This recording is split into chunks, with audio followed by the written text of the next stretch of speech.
हाय, तो आज हम लोग शुरू करने जा रहे हैं क्लास 9th का साइंस है और उसका चैप्टर 1 है, अध्याय 1 है हमारे आसपास के पदार्थ यानी मैटर इन आवर सराउंडिंग्स। ठीक है, इंग्लिश में है चैप्टर का नाम।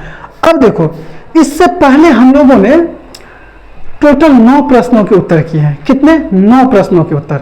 और आज हम लोग प्रश्न 10 से शुरू करने जा रहे हैं। लेकिन जो भी बच्चे वो वीडियो नहीं देखे वो जरूर देख लेना, बहुत ही इंटरेस्टिंग है।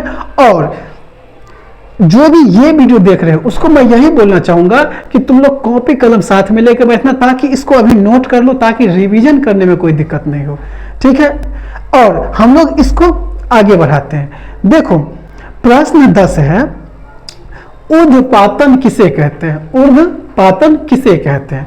तो उत्तर है, द्रव अवस्था में परिवर्तित हुए बिना ठोस अवस्था से सीधे गैस में बदलने की प्रक्रिया को ऊर्ध्वपातन कहते हैं। जब कोई ठोस पदार्थ बिना द्रव में परिवर्तित हुए सीधा गैस बन जाता है तो इसी प्रक्रिया को हम क्या बोलते हैं? ऊर्ध्वपातन।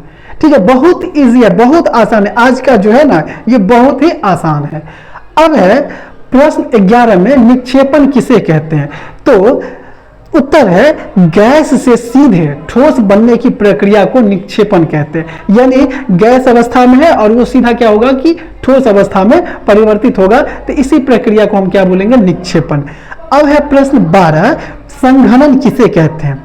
तो उत्तर, संघनन वह प्रक्रिया है जिसमें किसी गैस को ठंडा करके द्रव में बदला जाता है। यानी संघनन या संक्षेप में भी है कि गैस से द्रव में परिवर्तन को संघनन कहते हैं। जब गैस जो है वो ठंडा करके द्रव में परिवर्तित हो जाता है या ठंडा होने के बाद द्रव में परिवर्तित होता है तो उसे ही हम लोग बोलते हैं संघनन। ठीक है, अब है प्रश्न 13, वाष्पीकरण किसे कहते हैं? तो उत्तर है, क्वथनांक से कम तापमान पर द्रव के वाष्प में परिवर्तित होने की इस प्रक्रिया को वाष्पीकरण कहते हैं। ये बहुत ही इंटरेस्टिंग चीज है। इसके बारे में हम लोग ना अगला जो वीडियो शायद होगा तो उसमें यही होगा और इसके बारे में हम लोग बहुत डिटेल्स में पढ़ने वाले हैं वाष्पीकरण के बारे में। ठीक है, तब तक इतना जान लो कि बोलता है क्वथनांक से कम ताप पर। यानी क्वथनांक किसको कहते हैं? बॉइलिंग पॉइंट किसे कहते हैं? याद है? अगर पिछला वीडियो देखा होगा तो शायद तुम लोग को याद होगा, कमरे के ताप पे। ठीक है, जब कोई द्रव उबलने लगता है, ठीक है, तो उसे ही हम बोलते हैं, उसे क्या बोलते हैं? क्वथनांक बोलते हैं। तो बोलता है क्वथनांक से भी कम ताप पे, यानी जिस ताप पे द्रव जो है उबलने लगता है उससे भी कम ताप पर जब द्रव जो है ना वाष्प बन जाता है, वाष्प में परिवर्तित हो जाता है, तो इसी प्रक्रिया को हम लोग वाष्पीकरण कहते हैं। ये बहुत ही इंटरेस्टिंग है, हम लोग जानेंगे डिटेल्स में नेक्स्ट वीडियो में। ठीक है, अब है प्रश्न 14, संगलन किसे कहते हैं?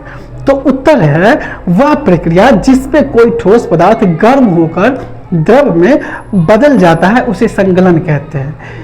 वह प्रक्रिया जिसमें कोई ठोस पदार्थ गर्म होकर द्रव में बदल जाता है उसे संगलन कहते हैं। यानी जब कोई ठोस पदार्थ जो है गर्म होने के पश्चात वो द्रव बन जाता है उसे ही हम संगलन कहते हैं। आ गई बात समझ में? तो देखो, हम लोग ना ये तो पढ़े थे परिभाषा और तुम लोग को ये चीजें दिख भी रहा होगा लिखा हुआ, लेकिन एक चीज और है जो शॉर्ट में है और उसको तुम लोग जानो। ठीक है, इस चीज को ना तुम ध्यान में रखना, ट्रिक है। तो ये क्या होगा कि तुमको ये परिभाषा रटना नहीं पड़ेगा, आराम से याद हो जाएगा। और वो ये है, देखो क्या है, मैं लिखता हूं। देखो, ये ट्रिक है, ये ध्यान से देखना। ठोस है, द्रव है, गैस है। ये एरो पे ध्यान देना, ये बहुत इंपॉर्टेंट है। इसमें ये एरो जो गया है, यानी ये ठोस सीधा एरो द्रव को दिखा रहा है, मतलब ठोस द्रव बन रहा है। और द्रव अगर सीधा एरो दिखा रहा है गैस की तरफ तो ये गैस बन रहा है, और गैस जो है एरो दिखा रहा है ठोस की तरफ तो ये गैस जो है ठोस बन रहा है। और यहीं पे ठोस एरो दिखा रहा है यानी ठोस गैस बन रहा है।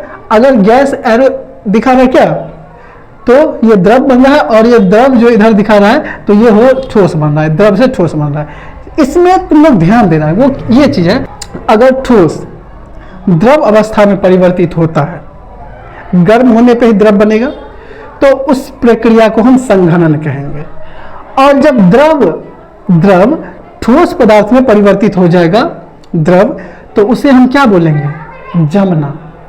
और द्रव जो है ना ठोस में कब परिवर्तित होगा, जब वो ठंडा होगा, ठीक है, तो वो जमना कहलाएगा। अब देख ये द्रव जो है, द्रव अगर गैस में परिवर्तित हो रहा है तो उसको हम वाष्पीकरण बोलते हैं, और जब यही गैस द्रव में परिवर्तित हो रहा है तो उसको हम संघनन कहते हैं। जब ठोस गैस बन रहा है तो ऊर्ध्वपातन बोलते हैं, जब गैस ठोस बन रहा है तो उसे हम क्या बोलते हैं, निक्षेपण। ठीक है, तो ये था सिंपल ट्रिक, ये बुक में दिया हुआ है, तो इसको तुम अगर ध्यान रखते हो तो तुम्हें ये जो आज का जो वीडियो है ये शायद रट्टा नहीं मारना पड़ेगा, आसानी से याद हो जाएगा। ठीक है, तो हम लोग मिलते हैं नेक्स्ट वीडियो में, तब तक के लिए टाटा बाय बाय।